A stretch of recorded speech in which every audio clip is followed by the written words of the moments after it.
ਤੁਸੀਂ ਦੇਖ ਰਹੇ ਹੋ ਸਾਂਝਾ ਟੀਵੀ। ਮੈਂ ਹਾਂ ਤੁਹਾਡੇ ਨਾਲ ਅਰਸ਼ਦੀਪ ਤੇ ਤੁਹਾਡਾ ਸਾਰਿਆਂ ਦਾ ਇਸ ਖਾਸ ਪੇਸ਼ਕਸ਼ ਦੇ ਵਿੱਚ ਸਵਾਗਤ ਹੈ। ਤੁਹਾਨੂੰ ਪਤਾ ਹੈ ਕਿ ਕਾਫੀ ਲੰਮੇ ਸਮੇਂ ਤੋਂ ਰੂਸ ਤੇ ਯੂਕਰੇਨ ਦੇ ਵਿੱਚ ਜੰਗ ਲੱਗੀ ਹੋਈ ਹੈ। ਹੁਣ ਰੂਸ ਵੱਲੋਂ ਯੂਕਰੇਨ ਉੱਤੇ ਹਮਲਾ ਕਰ ਲਿਆ ਗਿਆ ਤੇ ਇਸ ਤੋਂ ਬਾਅਦ ਹੁਣ ਤਾਇਵਾਨ ਉਹਨੂੰ ਵੀ ਲੱਗ ਰਿਹਾ ਹੈ ਕਿ ਚੀਨ ਉਸ ਤੇ ਹਮਲਾ ਕਰ ਸਕਦਾ ਹੈ। ਇਸੇ ਲਈ ਉੱਥੇ ਨਾਗਰਿਕਾਂ ਤੇ ਬਚਾਅ ਕਰਮੀਆਂ ਨੂੰ ਜੰਗੀ ਹਾਲਾਤ ਦੇ ਨਾਲ ਸਿੱਝਣ ਲਈ ਤਿਆਰ ਵੀ ਕੀਤਾ ਜਾ ਰਿਹਾ ਹੈ। ਹੁਣ ਇਸ ਜੰਗ ਤੋਂ ਬਾਅਦ ਜਿਹੜੇ ਛੋਟੇ ਦੇਸ਼ ਜਿਨ੍ਹਾਂ ਤੇ ਵੱਡੇ ਮੁਲਕ ਕਬਜ਼ਾ ਕਰਨ ਨੂੰ ਫਿਰਦੇ ਨੇ ਉਹ ਸਾਰੇ ਡਰੇ ਹੋਏ ਨੇ। ਇਸੇ ਵਿਚਕਾਰ ਹੁਣ ਅਮਰੀਕਾ ਦੇ ਰਾਸ਼ਟਰਪਤੀ ਨੇ ਚੀਨ ਦੇ ਰਾਸ਼ਟਰਪਤੀ ਨਾਲ ਫੋਨ ਤੇ ਗੱਲਬਾਤ ਕੀਤੀ ਹੈ। 2 ਘੰਟਿਆਂ ਤੋਂ ਜ਼ਿਆਦਾ ਲੰਮੀ ਗੱਲਬਾਤ ਹੋਈ ਹੈ ਤੇ ਗੱਲਬਾਤ ਦੇ ਦੌਰਾਨ ਦੋਹਾਂ ਨੇ ਇੱਕ ਦੂਜੇ ਨੂੰ ਤਾਇਵਾਨ ਦੇ ਮੁੱਦੇ ਉੱਤੇ ਚੇਤਾਵਨੀਆਂ ਵੀ ਦਿੱਤੀਆਂ। ਅਮਰੀਕੀ ਰਾਸ਼ਟਰਪਤੀ ਜੋ ਬਾਈਡਨ ਨੇ ਆਪਣੇ ਚੀਨੀ ਹਮਰੁਤਬਾ ਸ਼ੀ ਜਿਨਪਿੰਗ ਨੂੰ ਚੇਤਾਇਆ ਕਿ ਅਮਰੀਕਾ ਤਾਇਵਾਨ ਦੀ ਮੌਜੂਦਾ ਸਥਿਤੀ ਵਿੱਚ ਬਦਲਾਅ ਲਈ ਕੀਤੀ ਗਈ ਕਿਸੇ ਵੀ ਇੱਕ ਤਰਫਾ ਕਾਰਵਾਈ ਦਾ ਵਿਰੋਧੀ ਹੈ ਤੇ ਉਹਨਾਂ ਨੇ ਇਹ ਵੀ ਕਿਹਾ ਕਿ ਤਾਇਵਾਨ ਬਾਰੇ ਅਮਰੀਕਾ ਦੀ ਨੀਤੀ ਵਿੱਚ ਕਿਸੇ ਵੀ ਕਿਸਮ ਦਾ ਬਦਲਾਅ ਨਹੀਂ ਆਇਆ। ਬੀਜਿੰਗ ਦੇ ਮੁਤਾਬਿਕ ਸ਼ੀ ਨੇ ਬਾਈਡਨ ਨੂੰ ਕਿਹਾ ਕਿ ਉਹ ਇੱਕ ਚੀਨ ਸਿਧਾਂਤ ਦੇ ਪਾਬੰਦ ਰਹਿਣ ਜੋ ਅੱਗ ਦੇ ਨਾਲ ਖੇਡਦੇ ਨੇ ਉਹਨਾਂ ਦੇ ਹੱਥ ਵੀ ਸੜਨਗੇ। ਆਓ ਦੇਖਦੇ ਹਾਂ ਕੀ ਕਹਿਣਾ ਹੈ। While some country has repeatedly emphasized the principle of sovereignty over the issue of Ukraine, it has incessantly challenged the sovereignty of China over Taiwan and even deliberately created tension in the Taiwan Strait. This is a disregard and infringement of the principles and purposes of the UN Charter. China has always respected the sovereignty of other countries and certainly hopes that its own sovereignty be respected by other countries. China is resolute and firm as rock in its will to safeguard national sovereignty. No one should underestimate the determination and ability of more than 1.4 billion Chinese people to defend its national sovereignty and territorial integrity. I hope the country concerned will see this clearly and not play with fire. I thank you, Mr. President. I thank the representative of China for their statement. Для нас этот вопрос абсолютно ясен. Наша позиция о наличии только одного Китая остается неизменной. Такую же позицию на словах периодически подтверждают Соединенные Штаты, но на практике, как вы сами понимаете, слова не всегда у них, вернее, дела не всегда совпадают со словами. У нас нет никаких проблем с отстаиванием принципа суверенитета Китая.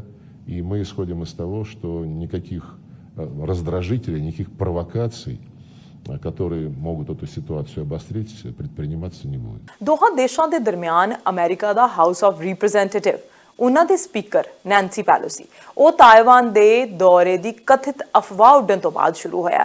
ਤੁਹਾਨੂੰ ਪਤਾ ਹੋਣਾ ਕਿ Nancy Pelosi Asia ਦੇ ਦੌਰੇ ਦੇ ਉੱਤੇ ਹੈ ਤੇ ਏਸ਼ੀਆ ਦੇ ਦੌਰੇ ਦੇ ਉੱਤੇ ਲੱਗਦਾ ਕਿ ਉਹ ਤਾਇਵਾਨ ਜਾਣਗੇ, ਪਰ ਇਹ ਅਫਵਾਹ ਹੈ ਕਿਉਂਕਿ ਸਟਾਫ ਦੇ ਦੁਆਰਾ ਅਜੇ ਇਸ ਬਾਰੇ ਕੁਝ ਵੀ ਨਹੀਂ ਕਿਹਾ ਗਿਆ।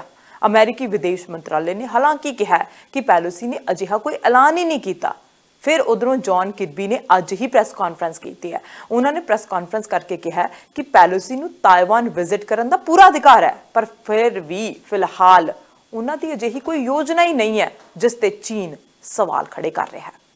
I want to reaffirm that the speaker has not confirmed any travel plans, and it is for the speaker to do so and her staff. So we won't be commenting or speculating about the stops on her trip. We have been clear from the very beginning that she will make her own decisions and that Congress is an independent branch of government. Our Constitution embeds a separation of powers. This is well known to the PRC, given our more than 4 decades of diplomatic relations. The Speaker has the right to visit Taiwan, and the Speaker of the House has visited Taiwan before without incident, as have many members of Congress, including this year. Now, the world has seen the United States government be very clear that nothing has changed about our One China policy, which is, of course, guided by the Taiwan Relations Act, the 3 joint U.S. PRC communiques, and the 6 assurances. We have said, and we have repeatedly said, that we oppose any unilateral changes to the status quo from either side. We have said that we do not support Taiwan independence, and we have said that we expect cross-strait differences to be resolved by peaceful means. We have communicated this directly to the PRC at the highest levels, including as recently as last week in the phone call between President Biden and President Xi. Put simply, there is no reason for Beijing to turn a potential visit consistent with long-standing U.S. policy into some sort of crisis or conflict, or use it as a pretext to increase aggressive military activity in or around the Taiwan Strait. And yet, over the weekend, even before Speaker Pelosi arrived in the region, China conducted a live-fire exercise. China appears to be positioning itself to potentially take further steps in the coming days and perhaps over longer time horizons. Now, these potential steps from China could include military provocations, such as firing missiles in the Taiwan Strait or around Taiwan, operations that break historical norms, such as large-scale air entry into Taiwan's Air Defense Identification Zone, ADIZ, I think you all know that acronym, air or naval activities that cross the median line, and military exercises that could be highly publicized. This could also include actions in the diplomatic and economic space, such as further spurious legal claims by Beijing's public assertions last month, Beijing's public assertions last month that the Taiwan Strait is not an international waterway. We, and countries around the world, believe escalation serves no one. Beijing's actions could have unintended consequences that only serve to increase tensions. Meanwhile, our actions are not threatening, and they break no new ground.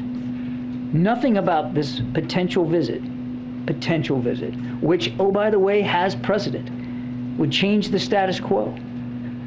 And the world should reject any PRC effort to use it to do so. We will not take the bait or engage in saber rattling. At the same time, we will not be intimidated. We will keep operating in the seas and the skies of the Western Pacific as we have for decades.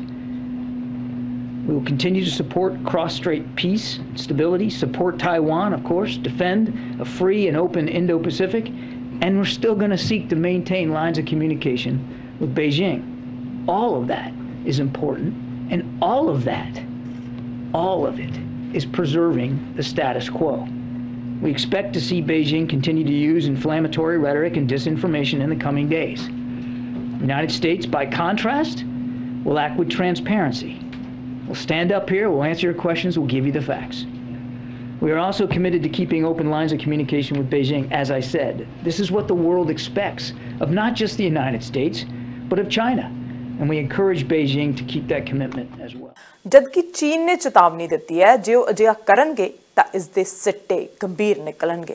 ਪਿਛਲੇ ਹਫਤੇ ਅਮਰੀਕੀ ਰਾਸ਼ਟਰਪਤੀ ਜੋ Biden ਨੇ ਪੱਤਰਕਾਰਾਂ ਦੇ ਨਾਲ ਗੱਲਬਾਤ ਦੇ ਦੌਰਾਨ ਕਿਹਾ ਸੀ ਫੌਜ ਨੂੰ ਲੱਗਦਾ ਹੈ ਕਿ ਇਹ ਚੰਗਾ ਵਿਚਾਰ ਨਹੀਂ ਹੈ, ਜਦਕਿ ਵਾਈਟ ਹਾਊਸ ਨੇ ਚੀਨ ਵੱਲੋਂ ਦੌਰੇ ਬਾਰੇ ਖੜੇ ਕੀਤੇ ਜਾ ਰਹੇ ਵਿਵਾਦ ਨੂੰ ਸਪਸ਼ਟ ਤੌਰ ਤੇ ਬੇਕਾਰ ਤੇ ਬੇਲੋੜਾ ਦੱਸਿਆ। We agree with the one China policy. We signed on to it and all the attendant agreements made from there. But the idea that it can be taken by force, just taken by force, is just not appropriate. It will dislocate the entire region and be another action similar to what happened in Ukraine. And so it's a burden that is even stronger. ਦੋਵਾਂ ਆਗੂਆਂ ਦੀ ਗੱਲਬਾਤ ਦੇ ਦੌਰਾਨ ਦੋਹਾਂ ਆਗੂਆਂ ਦੇ ਆਮਨੇ ਸਾਹਮਣੇ ਮਿਲਣ ਦੀਆਂ ਸੰਭਾਵਨਾ ਬਾਰੇ ਵੀ ਵਿਚਾਰ ਕੀਤਾ ਗਿਆ। ਇੱਕ ਸੀਨੀਅਰ ਅਮਰੀਕੀ ਅਧਿਕਾਰੀ ਨੇ ਆਗੂਆਂ ਦੀ ਗੱਲਬਾਤ ਨੂੰ ਸਿੱਧੀ ਤੇ ਇਮਾਨਦਾਰ ਵੀ ਦੱਸਿਆ। ਵਾਈਟ ਹਾਊਸ ਨੇ ਕਿਹਾ ਕਿ ਤਾਇਵਾਨ ਤੋਂ ਇਲਾਵਾ ਦੋਹਾਂ ਆਗੂਆਂ ਨੇ ਸਿਹਤ, ਵਾਤਾਵਰਣ ਤਬਦੀਲੀ ਸਮੇਤ ਕਈ ਮੁੱਦਿਆਂ ਉੱਤੇ ਵਿਚਾਰ ਵਟਾਂਦਰਾ ਕੀਤਾ, ਪਰ ਮੇਨ ਫੋਕਸ ਉਹਨਾਂ ਦਾ ਤਾਇਵਾਨ ਰਿਹਾ। ਹੁਣ ਅਮਰੀਕਾ ਦੀ ਰਿਪਰੈਜ਼ੈਂਟੇਟਿਵ ਹੈ ਜਿਹੜੀ house of Commons the representative ਹੈ ਨੈਂਸੀ ਪੈਲੋਸੀ, ਉਹ ਤਾਇਵਾਨ ਦੇ ਦੌਰੇ ਤੇ ਜਾਣਗੇ ਜਾਂ ਨਹੀਂ ਜਾਣਗੇ ਇਹ ਅਜੇ ਅਫਵਾਹ ਹੈ, ਕਿਉਂਕਿ ਅਜੇ ਤੱਕ ਇਹ ਨਹੀਂ ਦੱਸਿਆ ਗਿਆ ਕਿ ਏਸ਼ੀਆ ਦੇ ਦੌਰੇ ਤੇ ਤਾਇਵਾਨ ਦਾ ਦੌਰਾ ਹੋਵੇਗਾ ਜਾਂ ਨਹੀਂ ਹੋਵੇਗਾ। ਹਾਲਾਂਕਿ ਅਜੇ ਤੱਕ ਅਮਰੀਕੀ ਅਧਿਕਾਰੀ ਇਸ ਨੂੰ ਅਫਵਾਹ ਦੱਸ ਰਹੇ ਨੇ। ਅਮਰੀਕੀ house of representative the speaker Nancy Pelosi ਦੇ ਤਾਇਵਾਨ ਜਾਣ ਦੀ ਅਫਵਾਹ ਤੋਂ ਇਹ ਤਾਜ਼ਾ ਵਿਵਾਦ ਵੱਧ ਚੱਲਿਆ। ਤਾਇਵਾਨ ਦੱਖਣ ਪੂਰਬੀ ਚੀਨ ਸਾਗਰ ਵਿੱਚ ਸਥਿਤ ਇੱਕ ਦੇਸ਼ ਦਾ ਟਾਪੂ ਹੈ। ਚੀਨ ਦਾ ਕਹਿਣਾ ਸੀ ਕਿ ਤਾਇਵਾਨ ਇਤਿਹਾਸਕ ਪੱਖ ਤੋਂ ਉਸਦਾ ਹਿੱਸਾ ਰਿਹਾ ਹੈ, ਇੱਕ ਪਾਰਟ ਰਿਹਾ ਹੈ ਜੋ ਉਸ ਵਿੱਚ ਸ਼ਾਮਿਲ ਹੋਣਾ ਚਾਹੁੰਦਾ ਸੀ। ਤਾਇਵਾਨ ਹੁਣ ਇੱਕ ਲੋਕਤੰਤਰਿਕ ਦੇਸ਼ ਹੈ ਜਿੱਥੇ ਪ੍ਰੈਸ ਨੂੰ ਆਜ਼ਾਦੀ ਹੈ। 13 ਦੇਸ਼ ਉਸ ਨੂੰ ਆਜ਼ਾਦ ਮੁਲਕ ਵਜੋਂ ਮਾਨਤਾ ਦਿੰਦੇ ਨੇ। ਜੇ ਚੀਨ ਤਾਇਵਾਨ ਉੱਪਰ ਅਧਿਕਾਰ ਕਰ ਲੈਂਦਾ ਹੈ ਤਾਂ ਇਹ ਪੈਸੀਫਿਕ ਖੇਤਰ ਵਿੱਚ ਅਮਰੀਕੀ ਦਬਦਬੇ ਦੇ ਲਈ ਚੁਣੌਤੀ ਸਾਬਤ ਹੋ ਸਕਦਾ ਹੈ। ਲੜਾਈ ਦੀ ਸੂਰਤ ਵਿੱਚ ਚੀਨ ਦਾ ਪਲੜਾ ਭਾਰੀ ਰਹੇਗਾ। ਤਾਇਵਾਨ ਕੰਪਿਊਟਰ ਚਿਪਸ ਦੇ ਨਿਰਮਾਣ ਵਿੱਚ ਦੁਨੀਆ ਦਾ ਮੋਹਰੀ ਦੇਸ਼ ਹੈ। ਦੁਨੀਆ ਦੇ 67% ਸੈਮੀਕੰਡਕਟਰ ਇੱਥੇ ਬਣਦੇ ਆ। ਹਾਲਾਂਕਿ ਤਾਇਵਾਨ ਦੇ ਲੋਕਾਂ ਵਿੱਚ ਚੀਨ ਨਾਲ ਲੜਾਈ ਦੀ ਸੰਭਾਵਨਾ ਵਿੱਚ ਯਕੀਨ ਨਹੀਂ। ਇਸ ਦੇ ਨਾਲ ਹੀ ਦੇਸ਼ ਵਿੱਚ ਆਪਣੇ ਆਪ ਨੂੰ ਚੀਨੀ ਕਹਿਣ ਵਾਲਿਆਂ ਨਾਲੋਂ ਤਾਇਵਾਨੀ ਕਹਿਣ ਵਾਲਿਆਂ ਦੀ ਗਿਣਤੀ ਕਾਫੀ ਵਧੀ ਹੈ। ਹੁਣ ਜੇ ਝਾਤ ਮਾਰੀ ਜਾਵੇ ਕਿ ਚੀਨ ਤੇ ਤਾਇਵਾਨ ਵਿਵਾਦ ਕੀ ਹੈ ਤੇ ਅਮਰੀਕਾ ਦੀ ਨੀਤੀ ਕੀ ਹੈ, ਤਾਂ ਤਾਇਵਾਨ ਚੀਨ ਦੀ ਮੁੱਖ ਭੂਮੀ ਤੋਂ ਪਰਾਂ ਇੱਕ ਟਾਪੂ ਦੇਸ਼ ਹੈ। ਚੀਨ ਤਾਇਵਾਨ ਨੂੰ ਆਪਣੇ ਤੋਂ ਵੱਖ ਹੋਏ ਇੱਕ ਸੂਬੇ ਵਜੋਂ ਦੇਖਦਾ ਹੈ, ਜੋ ਉਸਦਾ ਹਿੱਸਾ ਬਣਨਾ ਹੀ ਚਾਹੀਦਾ ਹੈ। ਚੀਨ ਨੇ ਆਪਣੇ ਮੰਤਵ ਦੀ ਪੂਰਤੀ ਦੇ ਲਈ ਤਾਕਤ ਦੀ ਵਰਤੋਂ ਦੀ ਸੰਭਾਵਨਾ ਤੋਂ ਕਦੇ ਵੀ ਇਨਕਾਰ ਨਹੀਂ ਕੀਤਾ। ਇੱਕ ਚੀਨ ਨੀਤੀ ਤਹਿਤ ਅਮਰੀਕਾ ਤਾਇਵਾਨ ਨੂੰ ਕੂਟਨੀਤਿਕ ਮਾਨਤਾ ਨਹੀਂ ਦਿੰਦਾ। ਤਾਇਵਾਨ ਦੀ ਲੋਕਤੰਤਰਿਕ ਸਰਕਾਰ ਆਪਣੀ ਰੱਖਿਆ ਕਰ ਸਕੇ, ਅਮਰੀਕਾ ਇਸ ਲਈ ਉਸ ਨੂੰ ਹਥਿਆਰ ਵੀ ਵੇਚਦਾ ਹੈ। ਹੁਣ ਤਾਇਵਾਨ ਕਿੱਥੇ ਹੈ? ਤਾਇਵਾਨ ਮੁੱਖ ਭੂਮੀ ਚੀਨ ਤੋਂ ਲਗਭਗ 100 ਮੀਲ ਦੂਰ ਦੱਖਣ ਪੂਰਬੀ ਚੀਨ ਸਾਗਰ ਵਿੱਚ ਸਥਿਤ ਇੱਕ ਟਾਪੂ ਹੈ। ਇੱਕ ਟਾਪੂ ਤਾਇਵਾਨ ਕਹਿੰਦਾ ਹੈ ਕਿ ਅਸੀਂ ਇੱਕ ਵੱਖਰਾ ਦੇਸ਼ ਹਾਂ, ਪਰ ਚੀਨ ਹਮੇਸ਼ਾ ਉਸ ਤੇ ਆਪਣਾ ਅਧਿਕਾਰ ਜਮਾਉਂਦਾ ਹੈ। ਇਹ ਅਮਰੀਕੀ ਕੂਟਨੀਤੀ ਅਤੇ ਵਿਦੇਸ਼ ਪੱਖ ਤੋਂ ਅਹਿਮ ਮੰਨੀ ਜਾਂਦੀ ਫਰਸਟ ਇਜ਼ਲੈਂਡ ਚੇਨ ਵਿੱਚ ਵੀ ਸਥਿਤ ਹੈ। ਕੁਝ ਮਾਹਿਰਾਂ ਦੀ ਰਾਏ ਹੈ ਕਿ ਜੇ ਚੀਨ ਤਾਇਵਾਨ ਉੱਪਰ ਅਧਿਕਾਰ ਕਰ ਲੈਂਦਾ ਹੈ ਤਾਂ ਉਹ ਪੱਛਮੀ ਪੈਸੀਫਿਕ ਖੇਤਰ ਵਿੱਚ ਆਪਣੀ ਸ਼ਕਤੀ ਵਧਾ ਸਕਦਾ ਹੈ। ਇੱਥੋਂ ਤੱਕ ਕਿ ਇਸ ਨਾਲ ਖੇਤਰ ਵਿੱਚ ਅਮਰੀਕੀ ਦਬਦਬੇ ਨੂੰ ਵੀ ਚੁਣੌਤੀ ਮਿਲ ਸਕਦੀ ਹੈ। ਇੱਕ ਪਾਸੇ ਅਮਰੀਕਾ ਦੁਨੀਆ ਦਾ ਤਾਕਤਵਰ ਮੁਲਕ ਤੇ ਉਧਰ ਚੀਨ ਤਾਕਤ ਦੇ ਵੱਲ ਵੱਧਦਾ ਮੁਲਕ। ਜੇ ਉਧਰ ਚੀਨ ਤਾਇਵਾਨ ਦੇ ਉੱਤੇ ਹਮਲਾ ਕਰ ਲੈਂਦਾ, ਜੇ ਚੀਨ ਤਾਇਵਾਨ ਨੂੰ ਆਪਣੇ ਵਿੱਚ ਰਲਾ ਲੈਂਦਾ, ਜਿਵੇਂ ਕਿ ਹੁਣ ਰਸ਼ੀਆ ਨੇ ਯੂਕਰੇਨ ਦੇ ਉੱਤੇ ਹਮਲਾ ਕੀਤਾ, ਉਸੇ ਤਰ੍ਹਾਂ ਜੇ ਚੀਨ ਹੁਣ ਅੱਗੇ ਜਾ ਕੇ ਤਾਇਵਾਨ ਤੇ ਹਮਲਾ ਕਰਦਾ ਤਾਂ ਇੱਕ ਤਰ੍ਹਾਂ ਦੇ ਨਾਲ ਅਮਰੀਕਾ ਤੋਂ ਉੱਤੇ ਮੁਲਕ ਬਣ ਸਕਦਾ ਤੇ ਕਦੇ ਵੀ ਅਮਰੀਕਾ ਇਹ ਸਵੀਕਾਰ ਨਹੀਂ ਕਰੇਗਾ। ਇਸੇ ਲਈ ਹੁਣ ਜੇ ਪੈਲੋਸੀ ਉੱਥੇ ਜਾਂਦੀ ਹੈ, ਉੱਥੇ ਜਾ ਕੇ ਮੁਲਾਕਾਤ ਕਰਦੀ ਹੈ, ਤਾਂ ਇਸੇ ਕਰਕੇ ਚੀਨ ਭੜਕਿਆ ਹੋਇਆ। ਹਾਲਾਂਕਿ ਚੀਨ ਮੁੱਢ ਤੋਂ ਹੀ ਕਹਿੰਦਾ ਆ ਰਿਹਾ ਕਿ ਉਸਦੇ ਇਰਾਦੇ ਸ਼ਾਂਤੀਪੂਰਵਕ ਹਨ।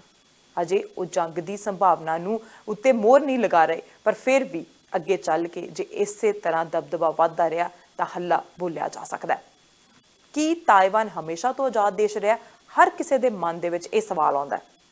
ਇਤਿਹਾਸਕ ਸੋਮਿਆਂ ਦੇ ਮੁਤਾਬਿਕ ਤਾਇਵਾਨ ਨੂੰ ਸਭ ਤੋਂ ਪਹਿਲਾਂ 17ਵੀਂ ਸਦੀ ਵਿੱਚ ਚੀਨ ਦੇ ਕਿੰਗ ਰਾਜਵੰਸ਼ ਨੇ ਚੀਨ ਵਿੱਚ ਸ਼ਾਮਿਲ ਕੀਤਾ ਸੀ ਤੇ ਇਸ ਉੱਤੇ ਸ਼ਾਸਨ ਵੀ ਕਰਨਾ ਸ਼ੁਰੂ ਕੀਤਾ ਸੀ। ਪਹਿਲੇ ਚੀਨ ਜਾਪਾਨ ਯੁੱਧ ਤੋਂ ਬਾਅਦ ਉਹਨਾਂ ਨੇ ਇਹ ਟਾਪੂ ਜਾਪਾਨ ਦੇ ਹਵਾਲੇ ਕਰ ਦਿੱਤਾ। ਸਾਲ 1949 ਵਿੱਚ ਚੀਨ ਦੀ ਕਮਿਊਨਿਸਟ ਸਰਕਾਰ ਨੇ ਇਸ ਨੂੰ ਮੁੜ ਆਪਣੇ ਕਬਜ਼ੇ ਵਿੱਚ ਲੈ ਲਿਆ। ਚੀਨ ਇਸੇ ਇਤਿਹਾਸ ਦਾ ਹਵਾਲਾ ਦਿੰਦੇ ਹੋਏ ਦਾਅਵਾ ਕਰਦਾ ਹੈ ਕਿ ਤਾਇਵਾਨ ਹਮੇਸ਼ਾ ਤੋਂ ਉਸ ਦਾ ਹਿੱਸਾ ਰਿਹਾ ਹੈ। ਹਾਲਾਂਕਿ ਤਾਇਵਾਨ ਜੋ ਕਿ ਹੁਣ ਇੱਕ ਲੋਕਤੰਤਰੀ ਦੇਸ਼ ਹੈ, ਇਸੇ ਇਤਿਹਾਸ ਦਾ ਹਵਾਲਾ ਦੇ ਕੇ ਕਹਿੰਦਾ ਹੈ ਕਿ ਉਹ ਕਦੇ ਵੀ ਆਧੁਨਿਕ ਚੀਨ ਦਾ ਹਿੱਸਾ ਨਹੀਂ ਰਿਹਾ। ਆਧੁਨਿਕ ਚੀਨ ਦੀ ਸਥਾਪਨਾ ਮਾਓ ਦੇ ਅਧੀਨ 1949 ਵਿੱਚ ਜਾਂ ਉਸ ਤੋਂ ਪਹਿਲਾਂ 1911 ਦੀ ਕ੍ਰਾਂਤੀ ਤੋਂ ਬਾਅਦ ਸਥਾਪਿਤ ਹੋਏ ਚੀਨੀ ਰਾਜ ਤੋਂ ਮੰਨੀ ਜਾਂਦੀ ਹੈ। ਫਿਲਹਾਲ ਵੈਟੀਕਨ ਦੇ ਸਮੇਤ 13 ਦੇਸ਼ ਤਾਇਵਾਨ ਨੂੰ ਆਜ਼ਾਦ ਮੁਲਕ ਵਜੋਂ ਮਾਨਤਾ ਦੇ ਚੁੱਕੇ ਹਨ। ਚੀਨ ਦੂਜੇ ਮੁਲਕਾਂ ਉੱਪਰ ਕੂਟਨੀਤਿਕ ਦਬਾਅ ਬਣਾ ਕੇ ਕੋਸ਼ਿਸ਼ ਕਰਦਾ ਹੈ ਕਿ ਉਹ ਤਾਇਵਾਨ ਨੂੰ ਮਾਨਤਾ ਨਾ ਦੇਣ। ਤਾਇਵਾਨ ਦੇ ਰੱਖਿਆ ਮੰਤਰੀ ਨੇ ਕਿਹਾ ਕਿ ਚੀਨ ਦੇ ਨਾਲ ਰਿਸ਼ਤੇ ਪਿਛਲੇ 40 ਸਾਲਾਂ ਦੇ ਦੌਰਾਨ ਸਭ ਤੋਂ ਬੁਰੇ ਦੌਰ ਵਿੱਚ ਹਨ। ਹੁਣ ਇਸ ਤੋਂ ਬਾਅਦ ਇੱਕ ਹੋਰ ਸਵਾਲ ਪੈਦਾ ਹੁੰਦਾ ਹੈ, ਕੀ ਤਾਇਵਾਨ ਆਪਣੀ ਰਾਖੀ ਕਰ ਸਕਦਾ ਹੈ? ਉਸੇ ਤਰ੍ਹਾਂ ਜਿਵੇਂ ਯੂਕਰੇਨ ਦੇ ਉੱਤੇ ਸਵਾਲ ਖੜੇ ਹੁੰਦੇ ਸੀ ਕਿ ਯੂਕਰੇਨ ਆਪਣੀ ਰਾਖੀ ਕਰ ਸਕਦਾ ਹੈ, ਹੁਣ ਰਸ਼ੀਆ ਨੇ ਯੂਕਰੇਨ ਦੇ ਉੱਤੇ ਹਮਲਾ ਕੀਤਾ ਹੋਇਆ। ਬਾਕੀ ਦੇਸ਼ ਉਸ ਤੋਂ ਪਰੇ ਰਹਿੰਦੇ ਨੇ, ਚਾਹੇ ਅਸਲਾ ਅਮਲਾ ਭੇਜਿਆ ਜਾ ਰਿਹਾ ਹੈ ਪਰ ਆਪਣੇ ਫੌਜੀ ਨਹੀਂ ਭੇਜੇ ਜਾ ਰਹੇ। ਕੀ ਹੁਣ ਉਸੇ ਤਰ੍ਹਾਂ ਤਾਇਵਾਨ ਆਪਣੀ ਰੱਖਿਆ ਆਪ ਕਰ ਸਕਦਾ ਹੈ? ਚੀਨ ਤਾਇਵਾਨ ਨੂੰ ਮੁੜ ਆਪਣੇ ਵਿੱਚ ਮਿਲਾਉਣ ਦੀ ਤਾਕਤ ਦੀ ਵਰਤੋਂ ਕਰ ਸਕਦਾ ਹੈ। ਹੁਣ ਉਸ ਸਥਿਤੀ ਵਿੱਚ ਚੀਨ ਦੀ ਫੌਜੀ ਸ਼ਕਤੀ ਤਾਇਵਾਨ ਉੱਪਰ ਭਾਰੂ ਪੈ ਸਕਦੀ ਹੈ, ਕਿਉਂਕਿ ਚਾਈਨਾ ਦੇ ਵਿੱਚ ਆਪਣੀ ਫੌਜੀ ਸ਼ਕਤੀ ਬਹੁਤ ਜ਼ਿਆਦਾ ਹੈ। ਚੀਨ ਦੁਨੀਆ ਵਿੱਚ ਅਮਰੀਕਾ ਤੋਂ ਬਾਅਦ ਦੂਜਾ ਮੁਲਕ ਹੈ ਜੋ ਆਪਣੇ ਰੱਖਿਆ ਉੱਪਰ ਸਭ ਤੋਂ ਜ਼ਿਆਦਾ ਖਰਚ ਕਰਦਾ ਹੈ। ਉਹ ਤਾਇਵਾਨ ਦੇ ਨਾਲ ਫੌਜੀ ਤਣਾਅ ਦੀ ਸੂਰਤ ਵਿੱਚ ਵਰਤਣ ਦੇ ਲਈ ਜ਼ਮੀਨੀ ਫੌਜ, ਮਿਜ਼ਾਈਲ ਤਕਨੀਕ, ਹਵਾਈ ਜਹਾਜ਼, ਜਲ ਸੈਨਾ ਸਮੇਤ ਬਹੁਤ ਸਾਰੇ ਖੇਤਰਾਂ ਦੇ ਵਿੱਚ ਅੱਗੇ ਹੈ। ਪਰ ਹੁਣ ਚੀਨ ਤਾਂ ਅੱਗੇ ਹੈ। ਚੀਨ ਨੇ ਕਿਹਾ ਕਿ ਅਸੀਂ ਸ਼ਾਂਤੀ ਵਿੱਚ ਵਿਸ਼ਵਾਸ ਰੱਖ ਰਹੇ ਹਾਂ, ਪਰ ਹੁਣ ਅੱਜ ਦੇ ਹਾਲਾਤ ਕੀ ਕਹਿੰਦੇ ਨੇ? ਕੀ ਅੱਜ ਦੇ ਹਾਲਾਤ ਵਿਗੜ ਰਹੇ? ਸਾਲ 2021 ਵਿੱਚ ਚੱਲੀਏ ਤਾਂ ਸਾਲ 2021 ਵਿੱਚ ਚੀਨ ਨੇ ਤਾਇਵਾਨ ਦੇ 에ਅਰ ਡਿਫੈਂਸ ਜ਼ੋਨ ਵਿੱਚ ਦਾਖਲ ਹੋ ਕੇ ਆਪਣੇ ਹਵਾਈ ਜਹਾਜ਼ ਉੱਥੇ ਦਾਖਲ ਕੀਤੇ ਤੇ ਦਬਾਅ ਬਣਾਉਣ ਦੀ ਕੋਸ਼ਿਸ਼ ਕੀਤੀ। ਹਾਲਾਂਕਿ ਇਸ ਯੂਕਰੇਨ ਜੰਗ ਦੇ ਵਿੱਚ ਜਦੋਂ ਇਹ ਰਸ਼ੀਆ ਤੇ ਯੂਕਰੇਨ ਦੀ ਜੰਗ ਹੋਈ ਸੀ ਉਸ ਤੋਂ ਬਾਅਦ ਵੀ ਇੱਕ ਫੌਜੀ ਅਭਿਆਸ ਜ਼ਰੂਰ ਕੀਤਾ ਸੀ ਚੀਨ ਨੇ।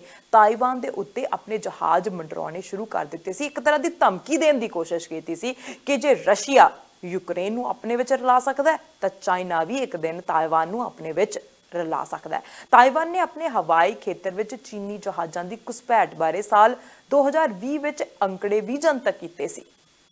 ਹੁਣ ਤਾਇਵਾਨ ਬਾਕੀ ਦੁਨੀਆ ਲਈ ਅਹਿਮ ਕਿਉਂ ਹੈ? ਜਿਵੇਂ ਯੂਕਰੇਨ ਅਹਿਮ ਸੀ ਉਸੇ ਤਰ੍ਹਾਂ ਤਾਇਵਾਨ ਦੀ ਕੀ ਅਹਿਮੀਅਤ ਹੈ, ਕੀ ਅਹਿਮੀਅਤ ਰੱਖਦਾ ਹੈ? ਤਾਇਵਾਨ ਦੀ ਆਰਥਿਕਤਾ ਦੁਨੀਆ ਦੇ ਲਈ ਕਾਫੀ ਅਹਿਮ ਹੈ। ਦੁਨੀਆ ਵਿੱਚ ਰੋਜ਼ਾਨਾ ਵਰਤੇ ਜਾਣ ਵਾਲੇ ਬਿਜਲੀ ਤੇ ਕੰਪਿਊਟਰਸ, ਲੈਪਟਾਪਸ, ਘੜੀਆਂ, ਗੇਮਿੰਗ ਕੰਸੋਲਸ, ਇਹਦੇ ਵਿੱਚ ਵਰਤੀਆਂ ਜਾਣ ਵਾਲੀਆਂ ਕੰਪਿਊਟਰ ਚਿਪਸ, ਇਹ ਸਭ ਕੁਝ ਤਾਇਵਾਨ ਵਿੱਚ ਬਣਦਾ ਹੈ। ਹਾਲਾਂਕਿ ਚੀਨ ਤੇ ਤਾਇਵਾਨ ਵਿੱਚ ਤਣਾਅ ਵਧਿਆ ਹੋਇਆ ਹੈ, ਪਰ ਖੋਜ ਮੁਤਾਬਿਕ ਤਾਇਵਾਨ ਦੇ ਲੋਕ ਇਸ ਤਣਾਅ ਤੋਂ ਜ਼ਿਆਦਾ ਪਰੇਸ਼ਾਨ ਨਹੀਂ। ਪਿਛਲੇ ਸਾਲ ਅਕਤੂਬਰ ਦੇ ਵਿੱਚ ਤਾਇਵਾਨ ਪਬਲਿਕ ਓਪੀਨੀਅਨ ਫਾਊਂਡੇਸ਼ਨ ਨੇ ਲੋਕਾਂ ਨੂੰ ਪੁੱਛਿਆ ਕਿ ਉਹ ਚੀਨ ਨਾਲ ਸੰਭਾਵੀ ਬਾਰੇ ਕੀ ਸੋਚਦੇ ਹਨ। ਲਗਭਗ 2/3 ਲੋਕਾਂ ਨੇ ਕਿਹਾ ਉਹਨਾਂ ਨੂੰ ਨਹੀਂ ਲੱਗਦਾ ਕਿ ਲੜਾਈ ਹੋਵੇਗੀ। ਹੁਣ ਲੜਾਈ ਹੋਵੇਗੀ ਜਾਂ ਨਹੀਂ ਹੋਵੇਗੀ, ਚੀਨ ਇਕੱਲੀਆਂ ਧਮਕੀਆਂ ਦਿੰਦਾ ਹੈ ਜਾਂ ਉਹ ਟਾਪੂ ਨੂੰ ਆਪਣੇ ਵਿੱਚ ਰਲਾ ਕੇ ਦੁਨੀਆ ਦੀ ਮਹਾਨ ਸ਼ਕਤੀ ਬਣਨਾ ਚਾਹੁੰਦਾ ਹੈ। ਅਮਰੀਕਾ ਜਿਹੜੀ ਦੁਨੀਆ ਦੀ ਮਹਾਨ ਸ਼ਕਤੀ ਮੰਨਿਆ ਜਾਂਦਾ ਹੈ, ਕਿ ਉਹ ਅਜਿਹਾ ਹੋਣ ਦੇਵੇਗਾ? ਕਿ ਅਮਰੀਕਾ ਅਤੇ ਚੀਨ ਸਾਥ ਮਿਲ ਕੇ ਇੱਕ ਦੂਜੇ ਦਾ ਸਾਥ ਦੇ ਕੇ ਤਾਇਵਾਨ ਨੂੰ ਅਲੱਗ ਟਾਪੂ ਬਣਿਆ ਰਹਿਣ ਦੇਣਗੇ? ਕੀ ਅੱਗੇ ਜਾ ਕੇ ਹੋਵੇਗਾ, ਕੀ ਅਪਡੇਟ ਹੋਵੇਗੀ, ਅਸੀਂ ਤੁਹਾਡੇ ਤੱਕ ਇਸੇ ਤਰ੍ਹਾਂ ਪਹੁੰਚਾਉਂਦੇ ਰਵਾਂਗੇ। ਦੇਖਦੇ ਰਹੋ ਸਾਂਝਾ ਟੀਵੀ ਤੇ ਮੈਨੂੰ ਅਰਸ਼ਦੀਪ ਨੂੰ ਦਿਓ ਇਜਾਜ਼ਤ। ਸਤਿ ਸ਼੍ਰੀ ਅਕਾਲ।